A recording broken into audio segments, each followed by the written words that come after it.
Hello everyone. I thought it'd be about time to update my VirtualBox video that I put up a while back. Since then, it's changed hands over to Oracle from Sun, and you go to VirtualBox. The slider here, virtualbox.org. I didn't know that I could do that, and we'll slide back out. Um, and to download, just go downloads on the side here. And if you're using Windows 32-bit or 64-bit, you select this download. This version of this, as of this video, is 4.1.8, and there's a whole other choices for Mac OS and Linux and Solaris. So I already have this installed, so I'll just minimize this, and I'll bring up VirtualBox. There it is.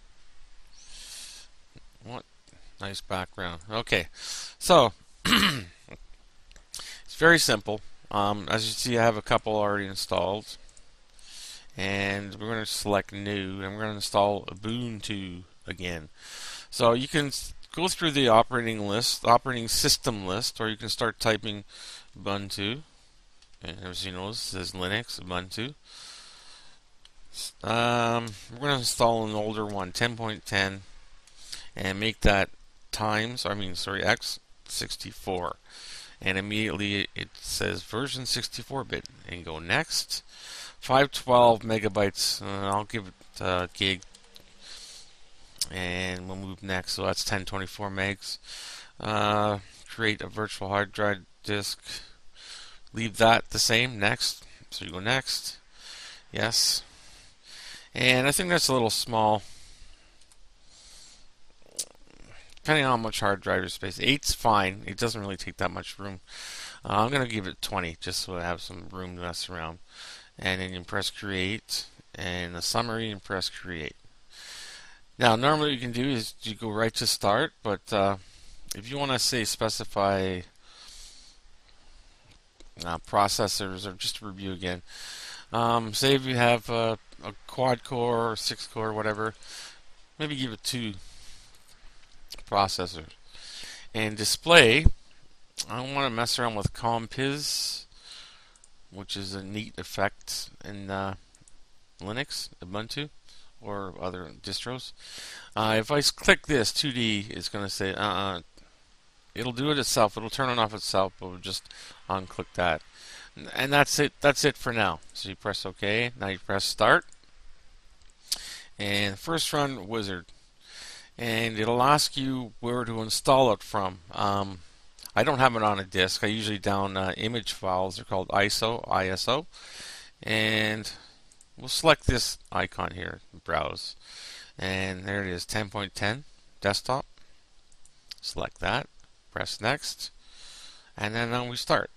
We can minimize this other window. And this takes a bit to load up. Pause this for a second. Okay, so now you get to this screen. Once it's loaded up, you have a choice to try Ubuntu, and you select from a whole a bunch of different languages. The English is the one I'll use. If you want to try Ubuntu, we'll try it out then, okay? And maybe give it a little bit of time just to make sure that your internet's working, and the sound, as you can hear. And we have internet there, as it says. Firefox installed. Okay, so now we just double click on install Ubuntu. English again, and you go forward. I'm going to leave this blank just to save time downloading updates and third-party software. You can do that later. And we'll go forward.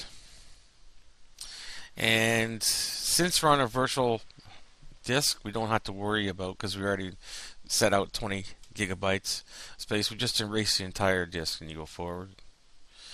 As it says here, okay, estimated 21.5. And then you can check your location. That's close enough. Not really, but whatever. You can change that later. USA, good idea to make sure if you're not using a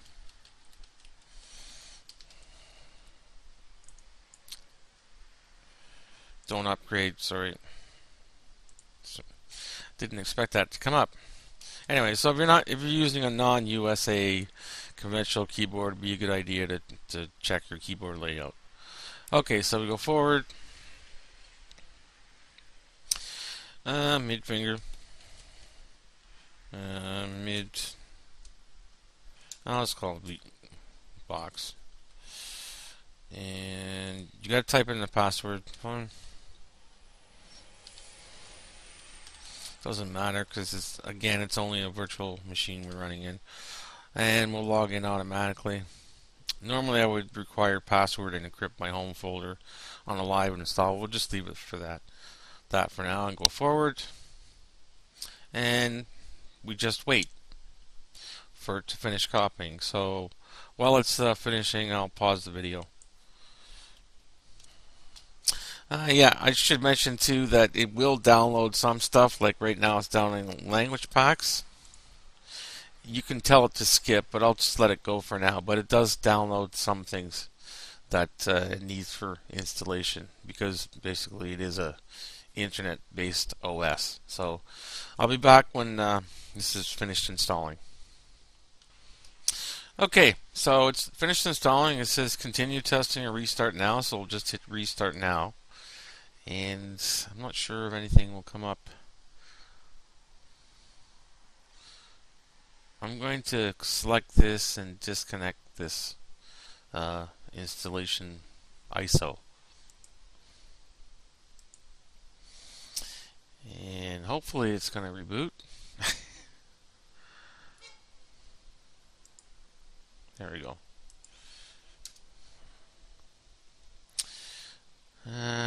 Okay, if you run into trouble, you can try Alt F2. Oh, there it goes. Okay. Okay, I'll pause this again, save some time. Okay. Okay, it's in the process of booting, I hope. I'm not sure what's going on with this. Why it's taking so long. There it goes. Okay. So I have sound running again. And there's our desktop. Now it's small. If I go to full screen, you can see that it's not scaled properly. Now the newer versions, it would check for devices. I wonder if it'll additional drivers. I don't see what it says.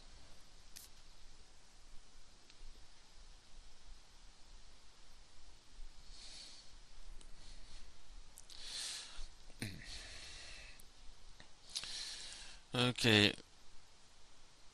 Okay, I didn't find it. So on the newer editions of Ubuntu in VirtualBox, it automatically picks up the virtual video device. Speaking of which, so we have to install. No, sorry. Don't upgrade. Okay. Sorry. Device. Go to devices. Install guest additions.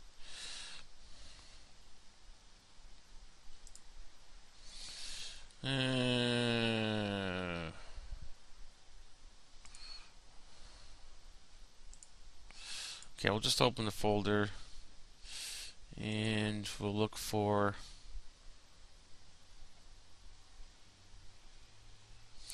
Windows. Where's all this?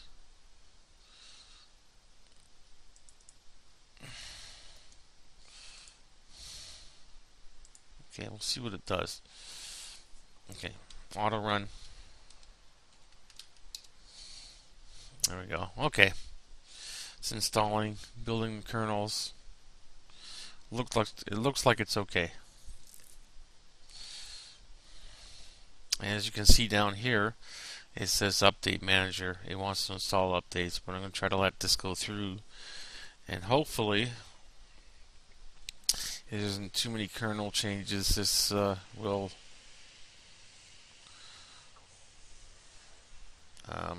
install the guest add-ons. Okay, I'll pause this and come back when it's done. Okay, we're back. It looks like the guest add-ons are installed. I'll try to switch to full screen, and yes, it does. It scales to full screen, as you can see. And if I go to Preferences, Monitors, as there, 1920 by 1080, and that is my default screen in Windows. So this is Ubuntu 10.10. Firefox is, I don't know, pretty outdated. I'm not sure if the updates help. Oh boy, 3. That's quite a few versions back. Okay, so that's it. That's really that's all there is to it, and very simple to shut down the computer and shut down. Usually it's pretty quick, and it's done. And there you have Ubuntu 10.10 64-bit installed in VirtualBox. Okay, and thanks for watching. And if you have any problems, just feel free to ask, and we'll talk to you soon. Bye for now.